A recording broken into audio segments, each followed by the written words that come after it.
আজি অসমৰ মুখ্যমন্ত্ৰীগৰাকী গোলাঘাটলৈ আহিছে। এয়া দেখিছে হিমন্তৰ পুলিচৰ আমাৰ ওপৰত কিমান অত্যাচাৰ দেখিছে। ৰাইজৰ হৈ আমি মাত পাতিলে আমাৰ ওপৰত কিয় কৰিছে? আমাক কথা ক'বলৈ কিয় নিদিয়ে? সংবাদ মাধ্যমৰ ওপৰত আমাৰ কথা কোৱাৰ অধিকাৰ নাই নেকি? কিয় পেলাই দিছে? এয়া দেখিছে আমাক ৰাস্তাত টানি আজৰি চুচৰাই এওঁলোকৰ পুলিচে এই অৱস্থা কৰিছে। আমি আজি মুখ্যমন্ত্ৰীগৰাকীক প্ৰশ্ন কৰিব বিচাৰিছিলো, এই গৰু চুৰৰ কেতিয়া তদন্ত হ'ব? গৰু চুৰৰ লগত যে তেওঁলোকৰ মন্ত্ৰী বিধায়কৰ নাম সাঙুৰ খাইছে, এইবিলাকৰ তদন্ত কেতিয়া কৰিব? গোলাঘাটলৈ মুখ্যমন্ত্ৰীগৰাকী আহিছে আৰু আমি জানিব বিচাৰিছিলো, কিন্তু আমাক হিমন্তৰ আঙুলিৰ ঠাৰত নচা অসম পুলিচে আমাক এনেদৰে বাধা দিছে। হিমন্তৰ আঙুলিৰ ঠাৰত নচা অসম পুলিচে আমাক এনেদৰে বাধা দিছে। আমাক যদি গ্ৰেপ্তাৰ কৰিবলৈ আছে কৰক। অসমত হাজাৰ হাজাৰ যুৱ কংগ্ৰেছী ওলাই আহিব, হাজাৰ হাজাৰ যুৱ কংগ্ৰেছী ওলাই আহিব। আমি গৰু চুৰৰ তদন্ত বিচাৰিমেই। গৰুৰ নামত যি ব্যাগুম গৰু চুৰৰ নামত নেতাসকলৰ নাম সাঙুৰ খাইছে, ইয়াৰ তদন্ত আমি বিচাৰিমেই। মন্ত্ৰী পত্নীয়ে 50 লাখকৈ টকাৰ ৰাজ সাহায্য পায় আৰু আমাৰ শিক্ষিত যুৱকসকলে নাপায়। মন্ত্ৰী পত্নীয়ে 50 লাখ টকাৰ ৰাজ সাহায্য পায়, গাঁৱৰ শিক্ষিত যুৱকসকলে নাপায়। এয়া কি তেওঁলোকৰ নীতি? এয়া কি তেওঁলোকৰ নীতি? আমি প্ৰশ্ন কৰিব বিচাৰো মুখ্যমন্ত্ৰীগৰাকীক, কিমান দিনলৈ জনতাৰ তেজ আৰু শুই শুই খাব? আমি প্ৰশ্ন কৰিব বিচাৰো, কিমান দিনলৈ ৰাইজৰ ওপৰত এনেদৰে অত্যাচাৰ চলাব?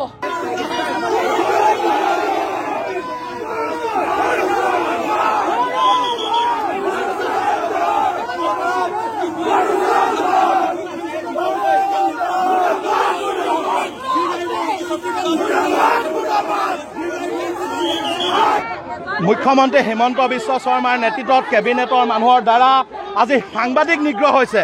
আমি দুখ পাইছোঁ। পেপাৰ বিতৰণ কৰা হকাৰসকলৰ মৰ্যাদা আছে। অসমীয়া ভাষা সাহিত্য সংস্কৃতিৰ বিকাশৰ ক্ষেত্ৰত ভাষাৰ ওজা হেমচন্দ্ৰ বৰুৱাৰ এটা মৰ্যাদা আছে, গৰিমা আছে। কিন্তু কেবিনেটৰ বিষয়ববীয়াসকলে, বিজেপিৰ বিষয়ববীয়াসকলে হেমচন্দ্ৰ বৰুৱাৰ লিগেচিক লৈ পেলাই অপমান কৰিছে, তিৰ্যক মন্তব্য কৰিছে। আজি গৰুখুটিৰ গীৰ্গাই কেলেংকাৰী হৈছে। হিমন্ত বিশ্ব শৰ্মাই কেনেকুৱা কথা কৈছে আপোনালোকে চাওক। গুজৰাটৰ পৰা গীৰ্গাই আহিছে, ৰঙিয়া ষ্টেচনত আনলোড হোৱাই নাই, কৈছে গৰুখিনি বেমাৰী। আজি অসমৰ মানুহক কি বুজাব খুজিছে? আৰু বেমাৰী বুলি কৈ পেলাই মন্ত্ৰী মদাগৰসকলে গীৰ্গাইসমূহ ভাগ কৰি লৈছে। সেয়েহে আজি আমি আপোনালোকৰ জৰিয়তে 2026 চনত বিজেপি বিৰোধী চৰকাৰ গঠন কৰিবৰ কাৰণে আহ্বান জনাইছোঁ। ভাষাৰ ওজা হেমচন্দ্ৰ বৰুৱা বিতৰ্ক আমি নিবিচাৰোঁ। আমাৰ সাংবাদিকসকলৰ নিগ্ৰহ অপমান কৰাটো আমি নিবিচাৰোঁ। পেপাৰৰ যি হকাৰসকলৰ মৰ্যাদা আছে, সেই হকাৰসকলকো মৰ্যাদা দিবলৈ আমি আহ্বান জনাইছোঁ। আৰু দুগ্ধ উন্নয়নৰ যি ৰাজ সাহায্য, এই ৰাজ সাহায্য প্ৰকৃত হিতাধিকাৰী লাভ কৰা নাই। আজি মিনিষ্টাৰ MLA সকলৰ পেঞ্চন থাকে, কিন্তু তেওঁলোকে কৈছে যে চৰকাৰ ভাগি যোৱাৰ পিছত কেনেকৈ চলিব। আজি এনেকুৱা ধৰণৰ মন্তব্যৰে মন্ত্ৰী বিধায়কসকলক উচতনিমূলক মন্তব্য দি আহিছে মুখ্যমন্ত্ৰীগৰাকীয়ে। সেইকাৰণে প্ৰকৃত হিতাধিকাৰী বঞ্চিত হৈছে। দুগ্ধ উন্নয়নৰ ৰাজ সাহায্য প্ৰকৃত হিতাধিকাৰীয়ে পাবই লাগিব। বিজেপি হাই হাই, হিমন্ত বিশ্ব হাই হাই, জয়ন্ত মল্লবৰুৱা হাই হাই। প্ৰজাক পুলিচ লগাই এনেকুৱা অৱস্থা কৰে। এই মুখ্যমন্ত্ৰীজনে উত্তৰ দিব লাগিব, এইবোৰৰ তদন্ত কেতিয়া কৰিব? এই কেলেংকাৰী তদন্ত কেতিয়া কৰিব? মন্ত্ৰী পত্নীয়ে 50 লাখকৈ টকাৰ ৰাজ সাহায্য লয় আৰু দুখীয়া শিক্ষিত যুৱক যুৱতীয়ে ৰাজ সাহায্য নাপায়। এয়া কি তেওঁলোকৰ কেলেংকাৰী নহয়? আজি গোলাঘাটলৈ আহিছে। আমি গোলাঘাটবাসীয়ে প্ৰশ্ন কৰিব বিচাৰো যে এই গৰু চুৰৰ ওপৰত তদন্ত কেতিয়া কৰিব?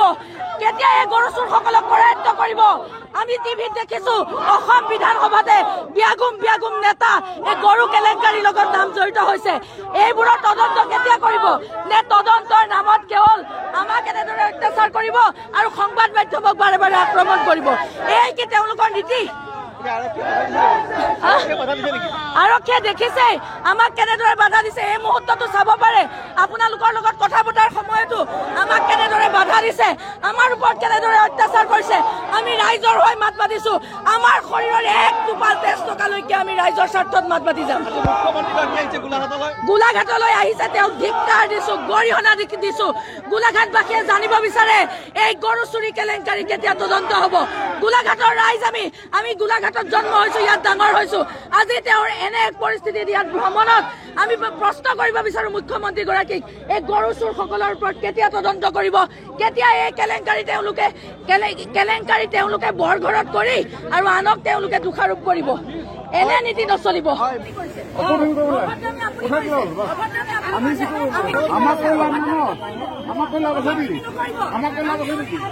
নাগৰিক হয়নে নাই আমাৰ কথা